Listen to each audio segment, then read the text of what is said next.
American farms produce over 400 million tons of corn annually, and over 120 million tons of soybeans, and over 50 million tons of wheat. And these crops don't just feed Americans, they're exported to over 100 countries and account for nearly 40% of global corn exports and over 35% of global soybean exports. And here's what makes this completely impossible to believe, because the United States has only about 2 million farmers, which represents less than 2% of the population. And yet these 2 million people produce enough food to feed 330 million Americans, plus export enough to feed hundreds of millions more around the world.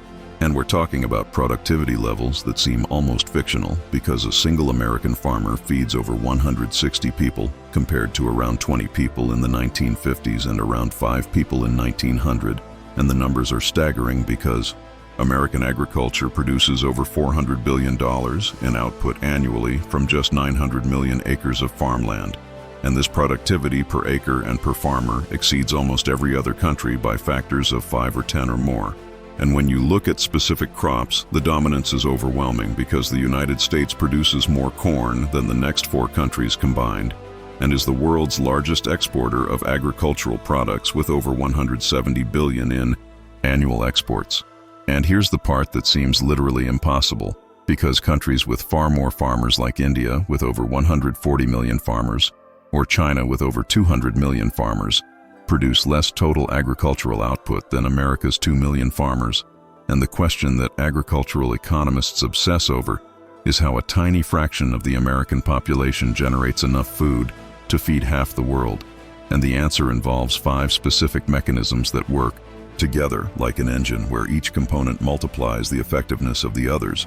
And when you understand these 5 reasons, you'll see that American agricultural dominance isn't about having more land or better weather. It's about systematic advantages in technology and scale and infrastructure that have compounded over a century. And the first reason is something that started in the 1930s and revolutionized farming forever.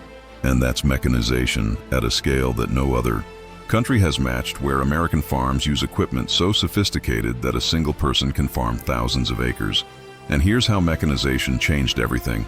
Because before tractors and combines, farming was labor-intensive, and a family might cultivate 50 or 100 acres using horses and manual tools, and productivity was limited by how much physical work humans could do. But starting in the early 20th century, American farms adopted tractors and mechanical harvesters, and by the 1950s, mechanization was nearly universal, and today, a modern combine harvester can harvest 100 acres of wheat in a single day, which would have taken dozens of workers' weeks to accomplish manually. And think about what this enables, because an American farmer operating a GPS-guided tractor pulling a 60-foot planter can plant 500 acres in a day with perfect precision and seed spacing optimized for maximum yield, and the same farmer using a combine with 40-foot header can harvest that field in a fraction of the time. And modern equipment uses precision agriculture technology with sensors that monitor soil conditions and adjust fertilizer application automatically, and GPS guidance that allows planting and harvesting with centimeter accuracy, even at night or in dust. And compare this to farming in developing countries, where much work is still done manually or with simple tools, because a farmer in India might cultivate 5 acres using a small tractor or oxen, and productivity per hour of labor is perhaps 1/50th of American levels. And this productivity gap explains why India needs 70 times more farmers to produce similar agricultural output. And here's the scale advantage, because American farms are enormous by global standards, with the average farm size around 450 acres, and many farms exceeding 10,000 acres. And this scale allows use of the largest, most efficient equipment and spreads the fixed cost of expensive machinery across huge production. And a combine harvester might cost $700,000, but on a 10,000-acre farm, that's only $70 per acre, while on a 100-acre farm, it would be $7,000 per acre, and makes no economic sense. And beyond the direct harvesting equipment, there's also the infrastructure, because American farms use grain bins and dryers and conveyors that allow harvesting quickly when conditions are optimal and storing grain safely. And compare this to countries where grain is harvested manually and dried in the sun and stored in primitive conditions, and losses to spoilage and pests can reach 30%, while American losses are under 5%. And the second reason is what actually allows American farms to achieve yields that seem impossible. And that's the scientific approach to agriculture that treats farming as applied biology and chemistry rather than traditional practice. And this includes hybrid seeds and synthetic fertilizers and targeted pesticides that multiply output per acre. And here's how agricultural science transformed productivity. Because in the early 20th century, corn yields in America averaged around 25 bushels per acre, and today yields average over 175 bushels per acre. And this seven-fold increase came primarily from scientific breeding that created hybrid varieties with higher yields and better disease resistance and more efficient use of nutrients. And think about what hybrid breeding achieved, because modern corn varieties are genetically optimized to convert sunlight and water and nutrients into grain with remarkable efficiency, and they're bred to grow at specific densities and mature at specific times and resist specific pests and diseases. And the breeding programs are incredibly sophisticated, using genomic analysis and marker-assisted selection, and these techniques allow identifying superior genes and combining them in ways that would take centuries through traditional breeding. And compare this to traditional agriculture, where farmers save seeds from their harvest and plant the same varieties their ancestors used, and yields remain stagnant because there's no systematic improvement. And India's wheat yields are around 3 tons per hectare, while American wheat yields are around 3.4 tons per hectare, despite America having less ideal climate in many wheat-growing regions. And the difference is almost entirely scientific. Breeding and beyond genetics, there's also the fertilizer revolution. Because modern agriculture uses synthetic nitrogen and phosphorus and potassium in precisely calculated amounts, and nitrogen fertilizer alone is responsible for perhaps half of current agricultural productivity, because it provides the nutrients that plants need in forms they can immediately use. And compare this to organic farming or traditional methods where nutrients come from manure and crop rotation, and these sources can't provide nutrients at the levels that maximize yields. And here's the precision element.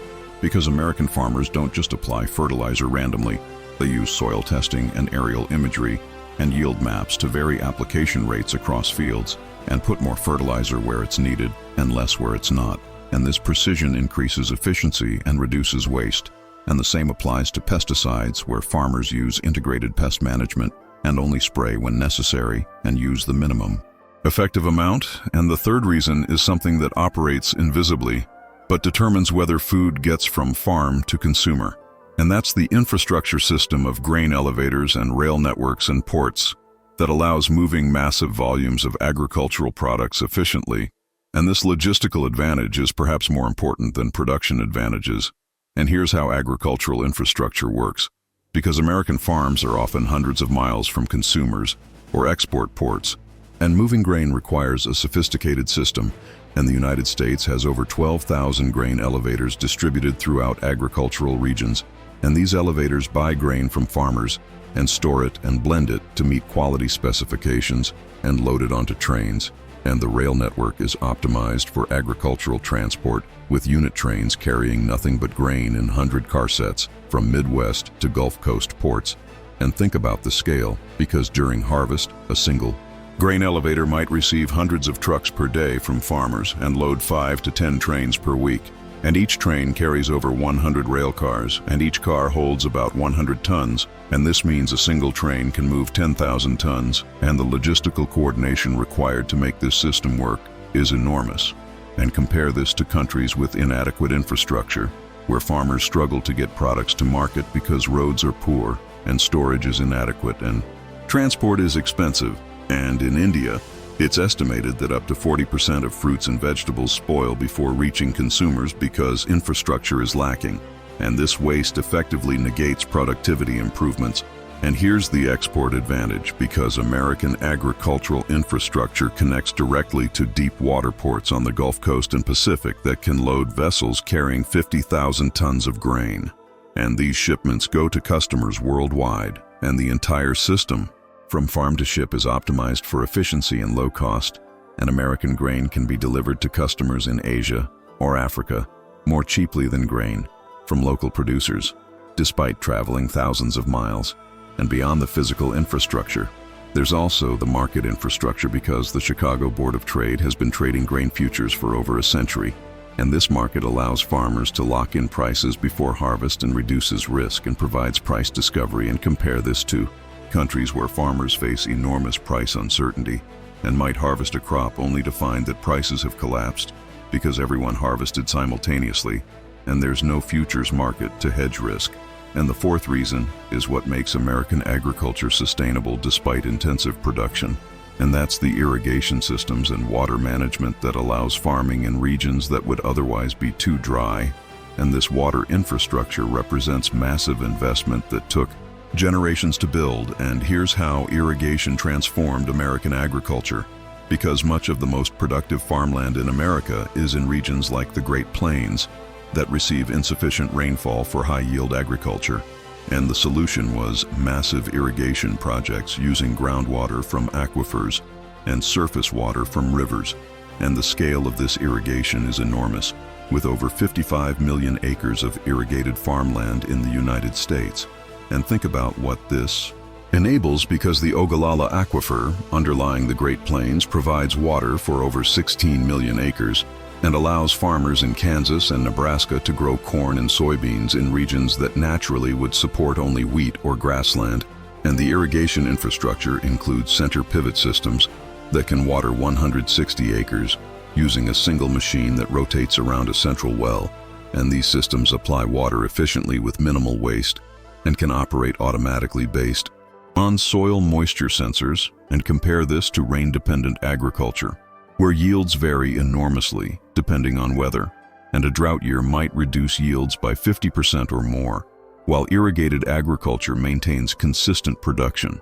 And this consistency matters enormously for global food security because exporters need reliable supply, and American irrigation provides that reliability. And here's the groundwater challenge. Because the Ogallala Aquifer is being depleted faster than it recharges. And this represents borrowing from the future. But for now, it provides an enormous productivity advantage. And beyond the Great Plains, there's also massive irrigation in California, where the Central Valley Project and State Water Project move water hundreds of miles from northern mountains to farmland in the Central Valley. And this allows California to produce over half of America's fruits and vegetables, despite semi-arid climate, and the water infrastructure represents tens of billions in investment over decades and can't be quickly replicated. And the fifth and final reason brings everything together, and it's the land quality and climate diversity that gives American agriculture natural advantages that other countries lack, and this geographic foundation enables everything else. And here's how American agricultural geography creates advantage. Because the United States has over 400 million acres of prime farmland with deep fertile soils, and the climate ranges from temperate to subtropical, allowing production of virtually any crop. And the Midwest has some of the richest soil on Earth, formed by millennia of prairie grasses and glacial deposits. And this soil can produce high yields with proper management. And compare this to countries where soil is thin or degraded or lacking nutrients, because much of Africa and Asia has lateritic soils that are acidic and nutrient poor and require heavy fertilization to produce crops. And American soils are naturally more productive. And the climate diversity is equally important, because the United States can grow wheat in the northern plains and corn in the Midwest and cotton in the South and fruits and vegetables in California. And this diversification reduces risk and allows year-round production of different crops. And think about the growing season, because much of the Midwest has 150 to 180 frost-free days, which is optimal for corn and soybeans. And the combination of warm summers and adequate rainfall creates ideal conditions. And the Mississippi River system provides natural drainage and prevents waterlogging, and the flat terrain allows use of large equipment efficiently. And here's the scale comparison. Because the United States has more arable land than any country except India, and more high-quality arable land than any country, period. And this land is largely contiguous in the Great Plains and Midwest, which allows economies of scale in farming and infrastructure. And compare this to countries where farmland is fragmented in small plots separated by mountains or forests, because this fragmentation prevents mechanization and creates inefficiencies. And when you combine all 5 of these reasons together, you see why American agriculture is so productive that 2% of the population can feed half the world, because mechanization allows individual farmers to cultivate thousands of acres with minimal labor and scientific breeding, and fertilizers multiply yields per acre far beyond traditional methods, and infrastructure systems move products efficiently from farm to consumer or export, and irrigation provides reliable water in regions that would otherwise be too dry, and land quality and climate create natural advantages that enable everything else. And these five mechanisms reinforce each other in ways that compound over time, because mechanization is only economical at large scale, and large scale is only possible with good infrastructure, and infrastructure investment makes sense when land is productive, and land productivity comes from science and irrigation, and the result is agricultural productivity that exceeds other countries by factors of 5 or 10, and this productivity explains how America became the world's largest agricultural exporter despite having a tiny farming population, and provides enormous geopolitical leverage because food security is fundamental, and countries that depend on American grain imports are vulnerable to American political pressure. And during the Cold War, American wheat sales to the Soviet Union were used as diplomatic tools, and today, American willingness to export grain affects food prices globally. And here's the sustainability question, because American agriculture is based partly on depleting groundwater and using synthetic fertilizers derived from fossil fuels, and cultivating soil in ways that cause erosion, and these practices are productive in the short term but may not be sustainable indefinitely, and soil erosion in Iowa has removed perhaps half the original topsoil, and the Ogallala aquifer level drops several feet per year in some areas, and these trends suggest that current productivity levels might not be maintainable.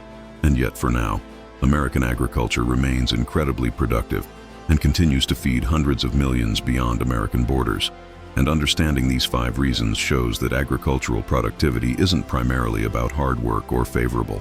Whether it's about systematic advantages in mechanization and science and infrastructure and irrigation and geography that have compounded over generations and created capabilities that other countries struggle to replicate, because mechanization requires capital and expertise, and infrastructure requires massive investment, and scientific agriculture requires research institutions, and irrigation requires water resources and projects, and even countries with good land often lack one or more of these elements. And this explains why the United States, with only 2% farmers, produces enough food to feed half the world, and why that dominance represents one of America's most significant but least appreciated sources of global power.